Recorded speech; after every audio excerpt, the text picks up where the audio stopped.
And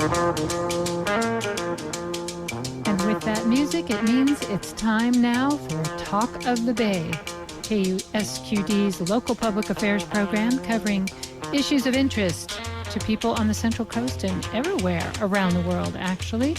Coming right out of the heart of the Harvey West neighborhood in Santa Cruz, California, to the world via the internet at ksqd.org and our new mobile app. Go to the App Store and download it, and you'll find out all the goodies that are there.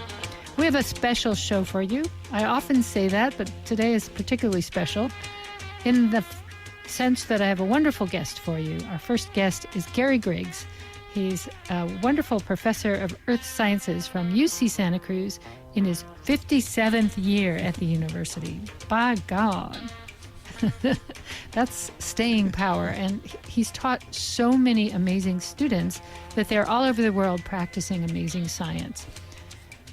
What has he learned? Well, some of it's distilled in his new book, all about catastrophes in California, where they happen, why they happen, and maybe how we can avoid more of them. Welcome, Gary. It's so good to have you on the show.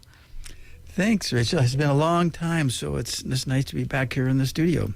It's great to have you. We've been on another station together years ago. It's wonderful to have you here on the Squid. And of course, K-Squid was named after some ocean creature in nod to the fact that we are located right in one of the major wildlife centers and centers for earth science right here on the Central Coast. And you've played a big part in our understanding it through your many books. In addition to being a professor, you've published a number of books that talk about the changing coastline and erosion. This new one is different. Talk about this new book and why you wanted to write it. Well, first, once you start writing books, it turns out, once you finish one, you say, what am I going to write about next? It's sort of like these Sentinel columns that have now gone on for 16 years. So it seems like we've never been far from a past disaster, and we're never too close to the next one. Every time we turn around, Hurricane Helene now that's hitting the whole southeast of the U.S., there's major floods in Nepal. We had our own modest earthquake Sunday last, 4.2. Not big, but a lot of people felt a lot of shaking, and it seems like fires are coming on, although this isn't as bad as last year. So I just thought, time to kind of think about these, and we have what I call a short disaster memory. Disaster, we're kind of resilient. Disaster comes and we forget about it and we go on to the next one. So I think every once in a while it's time to think about, what are we surrounded by? What are the risks? There's a lot of things that are far more dangerous, like, getting bitten by a pit bull. On an individual level, that's On true. an individual level. So that was sort of the intent, and I've been doing this for a long time. Did a book on the natural disaster history of the Monterey Bay Area in 2018, but this was taken on all of California, so a bit bigger. We're coming up on the anniversary on October 17th of Loma Prieta, 35 years ago. And I think the final vestiges of it downtown are sort of covered up, so new people moving here might not even know that this was a pretty central location for a pretty big one. Wasn't the big one, but I'm sure it features in your book. Yeah. I think earthquakes are the things earthquakes, sharks, and tsunamis are the things that most people kind of worry about every day. Tsunami risk is really, really low. There's a chapter on that. Although we had one here. We've had several over the years, but in fact, in our 175 years of pretty good history, we've had one tsunami death. And there's 100 other things you could find in Santa Cruz County that are more dangerous. So part of the book is trying to put that in perspective. There's plenty of safe places to live, and there's some places that I would not choose to live. Like right on the beach in Aptos. Right on the beach in Aptos, Rio Del Mar, up in the fault zone, some of the floodplain areas like downtown Santa Cruz and downtown SoCal. But those are things we kind of forget about, and then we have a flood and it returns. And I think one of the challenges today also is climate is changing, which is a part of the book. Seems like we can go in a week from drought to flood because we're this small area. The river basins are small. We can get water from the headwaters to the mouth in hours. Anyway, we tend to forget about those things, and weather like this, why would I worry? Well, weather like this is pretty toasty for October, actually. I think people are reminded that it's not usually 103 here in Santa Cruz in October, and stayed around for a number of days. People are still sweltering. I think it's 93 right out downtown, which is unusually hot. Yeah. There was a period in the past, trying to think, it was in the 70s, 76, 77, when we had temperatures over 100 for 5 days in a row. That's not at all common. No. We don't live here because of that. We go to Palm Springs if we wanted that. If we wanted, go right out there. So I want to talk about floods because you mentioned it, and because we're watching these amazing, I used to live back there, so it's striking rather close to home. I know a lot of people are still digging out. North Carolina is a place where they said you should move because it's safe from climate change. A lot of climate researchers live there. Was that just wishful thinking, or was it really unexpected that a hurricane would drop 24 inches overnight on these mountainous areas? Really good question, Rachel. And I think we tend to think, well, it hasn't happened in my lifetime, or it hasn't happened very often. But particularly with climate, earthquakes, tsunamis are totally different. Those are large-scale forces we don't have any control over. But climate or weather is things we do affect. And it's quite clear as the ocean gets warmer, there's more evaporation, there's more energy in the system, and hurricanes seem to be getting larger. We're not sure if they're more frequent, but all that temperature and all that hot water, as it rises, it releases more energy, and we get a lot of moisture in the atmosphere. So as it moves inland, along the coast it's waves and storm surge, but inland we can get a lot of rain. I guess it was a hurricane, from the one that hit Houston a couple of years ago, and I think it dropped a similar amount of rain over Houston that nobody expected. And we're not built for that. We can build a dam or the levees on the San Lorenzo to take the 50-year storm or the 100-year storm, or what we think it is. And that's changing as the climate changes. The conditions we plan for are no longer the ones we have. But then there's places like these towns that were on rivers that had never had that much rain. They weren't planned, and whole towns disappearing. So I think all bets are off if we just rely on what happened in the last 100 years. I mean, we know something, but that's not a guarantee that it's safe for the next 100 years. What does it mean to say this was a 1,000-year flood? I'm not really even sure the meaning of that phrase. And that's an unfortunate phrase, and you're exactly right. If we have 50 years of record of rainfall or stream flow, generally the engineers work with that and say, well, that's the 50-year event. But in fact, we can get a 100-year event in 10 years, and that distorts our record. So we can actually plot up how often they occur and how big they are, and you'll find an outlier, say, wow, that's way out of keeping. Say, well, we got the 100-year flood in a 50-year period, but 1,000-year flood is kind of a ridiculous term because we don't have anywhere near that much record.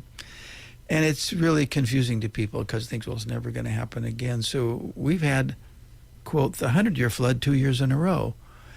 So I think we need to be cautious, and we need, I think, get a lot better in our science communication. And that's an area where people are interested in it, but they don't often understand it very well. So we need to be more careful in what was the 1,000-year event. And again, as rainfall patterns change and climate changes, what might have been the 100-year storm now could be the 10-year storm. So things could happen more frequently than we'd planned for. Right. So our whole understanding of the curve, and what it might mean for us personally is off by thousands of years. Right. Oops. And you said it was not a linear curve at all. It's right. Maybe, if you were to curve these extreme rainfall events, what would the curve look like? It's kind of a concave up so that it gets steeper as we go. I mean, bigger events as we go further out in time. You mean more than 24 inches of rain overnight? Yeah. And something else that's important, I think, is all protection ends somewhere.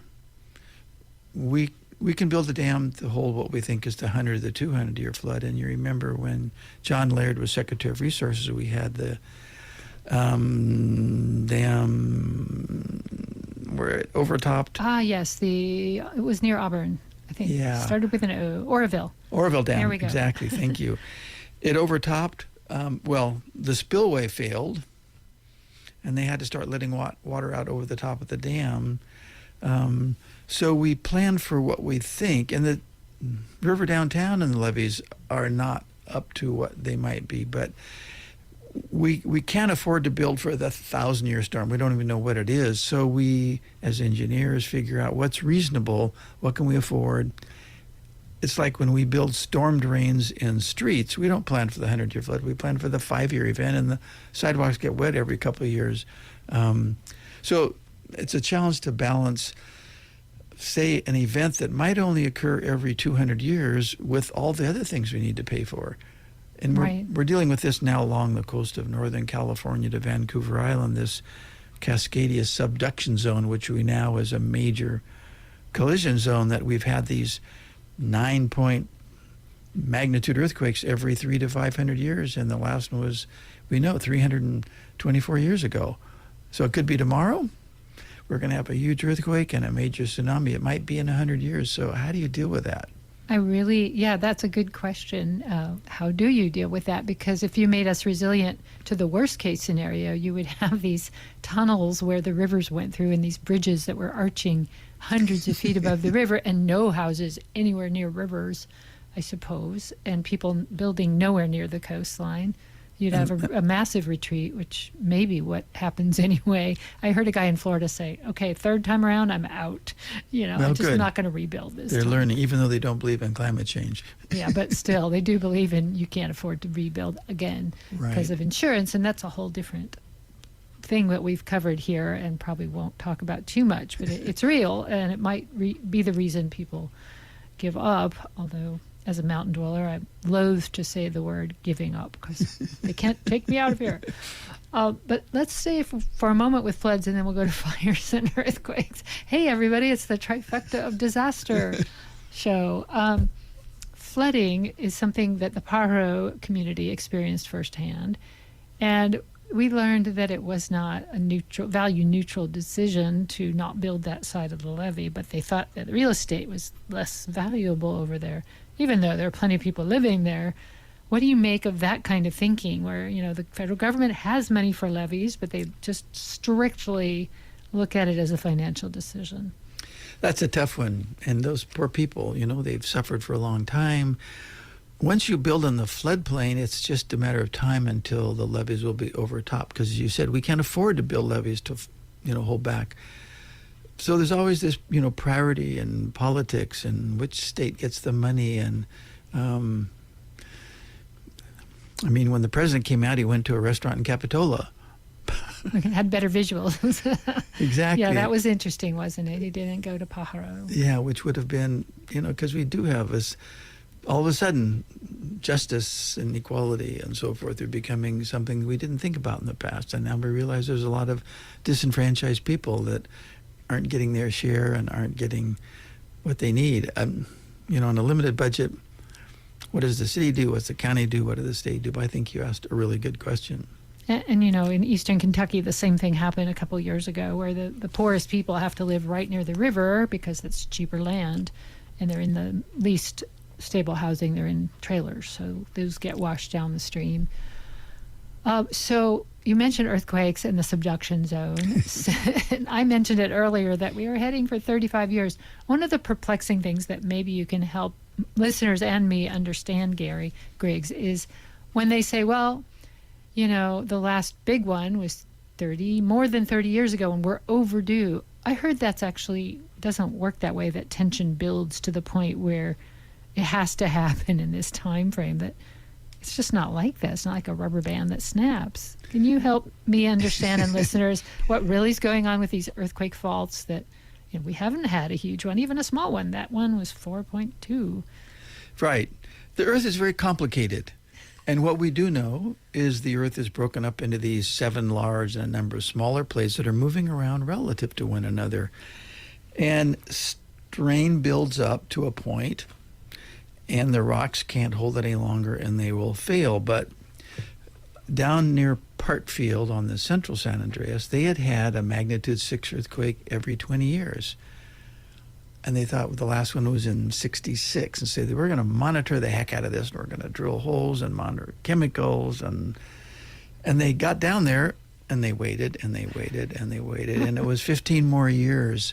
So the Earth does not have a watch?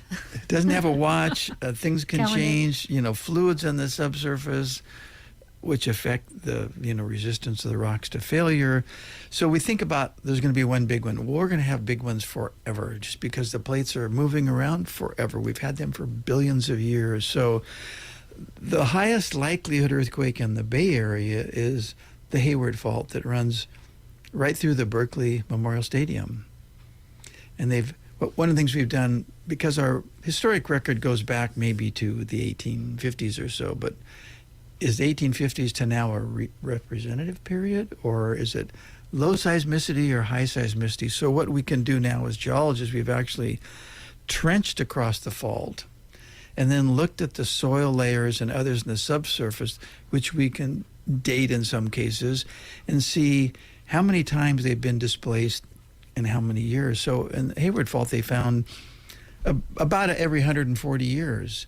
Well, the last one was 156 years ago, and that goes through a pretty populated area, but it wasn't 140 years. So we have never been able to figure out how to predict earthquakes. In a general sense, we know we'll have them. Despite that guy that followed all the lost dog classifieds and claimed he knew. I had a person that called me after Loma Prieta from Oregon, and called me a lot of times, a woman who said, well, when my back hurts, it's in China. And when my neck hurts, it's in... I said, oh, God. And she was calling me and all this stuff. And I said, That's not science. That's not science. Yeah. So the U.S. Geological Survey has a map out that shows in the Bay Area between 2014 and 2043, there's a 72% probability of at least one 6.7 magnitude earthquake, about the Loma Prieta size.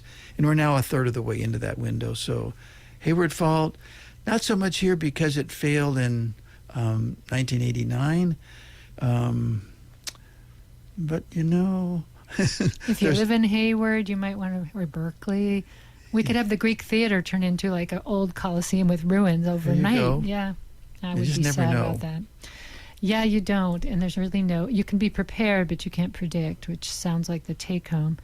One of the talks you and Sandy Lydon used to give, there was a funny part of it, which you said, or maybe he said, I'm sorry if I don't remember, but one of you said that you can always see what happened in the last disaster by looking at the architecture. Could you remind us of that interesting fact that we're always building for the last thing that happened, not the thing that probably is about to happen?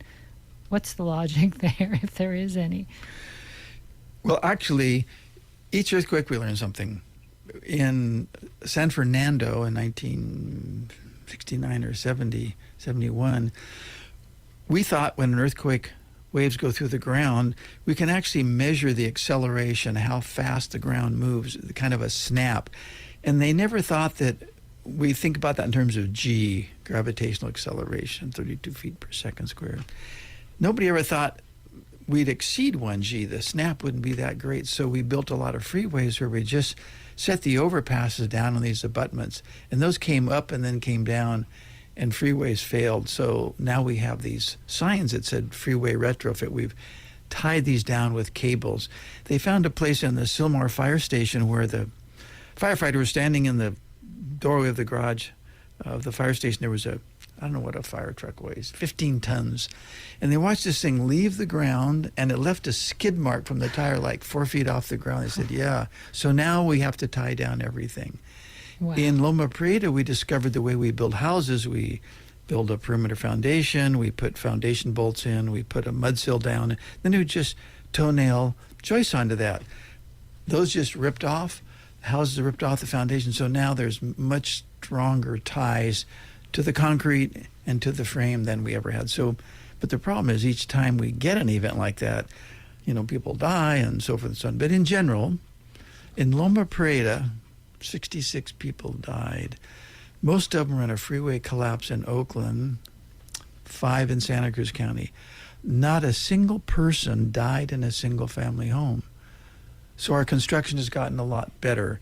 I mean, there was brick buildings in downtown Santa Cruz, so we were pretty lucky considering we weren't that far from the epicenter. And most of the deaths were in Oakland, which, surprise. Well, yeah, and they learned about the way that freeway was made, that it just pancaked. Right. I think I remember in that talk that Sandy said, if you look back, there was a fire, so they built with brick.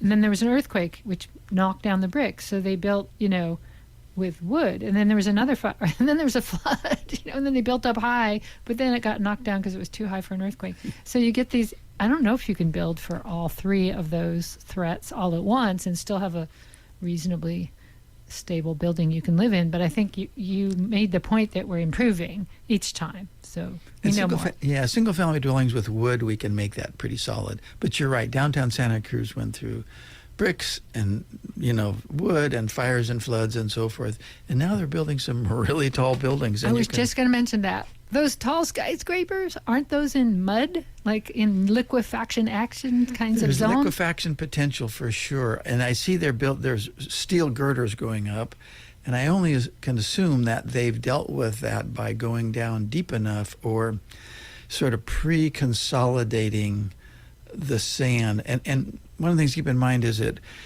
if there's a high water table in sandy soils, there's potential for liquefaction. And years ago when they built the new jail, they actually did pre-consolidation. So they came out with this crane, this giant weight, and they dropped this.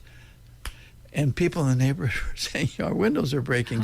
They tried to pre-consolidate it. So there's better things. I just assume with these tall buildings, they've thought about. Let's hope so. Foundations. Those of you thinking about living there. Yeah. You are doing a book talk with your new book, California Catastrophe. Do I have that backwards? No, that's right. Okay. The Golden State, Natural History of Disasters in the Golden State. And where's that talk going to be? So that's going to be at the Seymour Marine Discovery Center out at the University's Coastal Science Campus, October 15th at 7 o'clock. All right. And if you just joined us, this is Gary Griggs, wonderful professor of earth sciences at UC Santa Cruz for 57 years and still doing research, still publishing wonderful books that will help us learn more about the next thing that we need to think about. Yeah, so anything in that book that's new that maybe we didn't think about, but you put together for us in a way that'll help us understand it? One of the things that when I wrote the book about the Monterey Bay natural disasters, I did not include were fires. And so we're calling them natural disasters. And I think fire is sort of a mixture of natural disasters, but that's been probably they've been more devastating to this county and much of the state over the last 15 years as the weather's gotten warmer. And climate prediction is for longer, hotter, drier summers, which means more fires. And then more concentrated winter runoff and rainfall, which means more flooding and probably more landslides. So those are working against us. And in places like Big Sur, the closure of that road has had international interest, and I talk about that just because I was shocked. The Times of London, The Guardian, the Barcelona paper, I had gotten calls from all over the world because that's one of those places when people come here, they want to go to Disneyland or Yosemite or the Golden Gate Bridge in Big Sur. And when it's closed for months at a time, and all these questions, well, how do you fix it? Can't you build a road inland? I say, yeah, we did that. That's called 101. Or the Coast Ridge Road, which you're not allowed to go on, really. Or yeah. You can, but you have to have four-wheel drive, and it doesn't get you really all the way into Big Sur. And they're talking about Nacimiento is also closed since a big portion of it got knocked out, and apparently it's just too expensive for the number of people that go over it. But it's been a lifeline for Big Sur when it gets cut off. I remember with Ken Norris going over Nacimiento Road in a big school bus. Terrifying. Oh, his natural history class. Yeah, terrifying, but it was one of the times when the roads were closed on both sides, so we snuck in over Nacimiento Road, and we saw bobcats walking down Highway 1. It was wild, in the middle of the day. Because nobody had been around, no humans had been around. Right. Got to see it in a different state. But that road closed for who knows how long. There's a lot to talk about, and we're almost out of time. So what would you like to leave our listeners with as far as words of wisdom about weathering all of these wonderful things that are going to come our way, more strength even? Well, I think there's plenty of safe places to build in Santa Cruz, and there's plenty of places that I would not choose to live, and unfortunately those are often the places that people low income are stuck. I think we need to definitely look at our history and see. I gave a talk in September 1989, about a month before Loma Prieta. It was just some downtown group, I don't know, downtown association, and I looked at what happened in 1906. The old Cooper House, the ceiling collapsed into the basement. That was the board of supervisors in the county courthouse. Liquefaction occurred. And I gave a talk talking about what happened in 1906, what is likely to happen again. And Loma Prieta occurred 3 weeks later, and people said, "How did you know? Did you predict?" I said, "No, I just looked at what happened in the past, and we have a lot of records from 06 and 89 that tells us it happened, so we need to plan for those things." But again, relative to other risks, there's a lot of other things like driving Highway 17 that I think greater odds you'll be texting while you're driving Highway 17 that we need to be also cognizant of. It's not going to be the tsunami or the shark bite likely, but it's going to be something else like this electric bike that hit somebody, and the first death that I know of. And that was super sad. Yeah. What was really sad was it was an 80-year-old man that hit an 82-year-old woman. I thought it was going to be a couple of kids, but just another hazard that's kind of crept up on us. So we have to think of those day-to-day things. Yeah, just be safe out there. Be safe, be right. safe and take care of each other. And all the talk about resilience is important, because the stronger communities are, I think, the more we can weather more things. The CZ of Fire was an example of people banding together, and whether you think it's a good idea to stay and fight fires or not, that is exactly what some people did, and they saved hundreds of homes. And it was a ground fire, it wasn't a crown fire, which is really unlikely that you should be in there fighting, because it wouldn't do much good.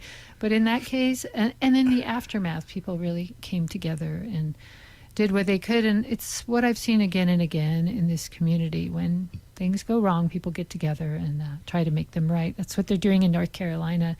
Even friends far-flung like me are sending money because we can't go. And there's a lot of love for that place as well. These are precious places that are suffering. And so when we see it, we want to help. Yeah, and politics takes a back seat at that point.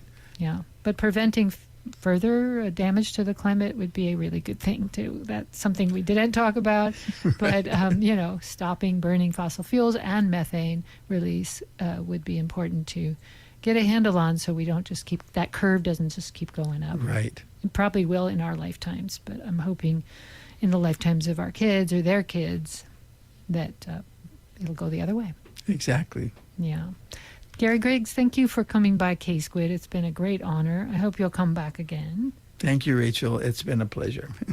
Always, always. So take good care. Have a great time on your next adventure. Okay. And stay safe. Thank you. All right. This is K-Squid. This is Talk of the Bay. And I'm Rachel Ann Goodman. We'll be right back with a talk from Monterey County about open studios, funding for the arts in the schools, and some really cool new nonprofits that are doing the arts. All that ahead on Talk of the Bay. And then Don Motica will take over the airwaves with Ask Dr.